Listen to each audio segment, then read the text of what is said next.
হাত বাঁধার সঠিক পদ্ধতি কি? ভাই আল্লাহর ওয়াস্তে এই প্রশ্নটা আমাকে করেন না। এখন পর্যন্ত 100 বছর পার হয়ে গেছে, এই সলিউশনে এখন আসতে পারলাম না। বিশাল বিশাল ফিতনা চলতেছে, এখন হাত বাঁধাই ফিক্স করতে পারলাম না। সুবহানাল্লাহ। মানে আন্তর্জাতিক চক্রান্ত চলতেছে মুসলিমদের এগেনস্টে, এখন পর্যন্ত মুসলিমরা হাত বাঁধাই ঠিক করতে পারলো না।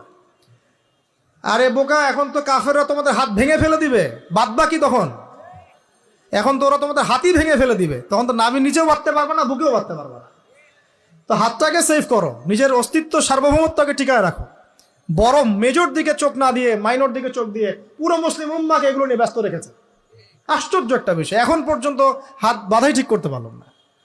আর এটা নিয়ে এত বেশি চর্চা হয়, আমি অদ্ভুতভাবে খেয়াল করে দেখি যে কিছু মানুষ নামাজি মানুষের হাত বাঁধা ঠিক করা নিয়ে ব্যস্ত হয়ে আছে, আর বেনামাজিরা পড়ে আছে, ওদেরকে নামাজি বানানোর কোনো ফিকির নাই। তো এখন সময়টা এমন সিরিয়াস যে মুসলিমদের হাতই ভেঙে দেওয়ার প্ল্যান করেছে যারা ইসলাম বিরোধী সভ্যতা। হাত না থাকলে বাঁধবেন কি? আগে হাত সেভ করেন, পরে বাঁধেন। আল্লাহ পাক বোঝার তৌফিক দান করুন।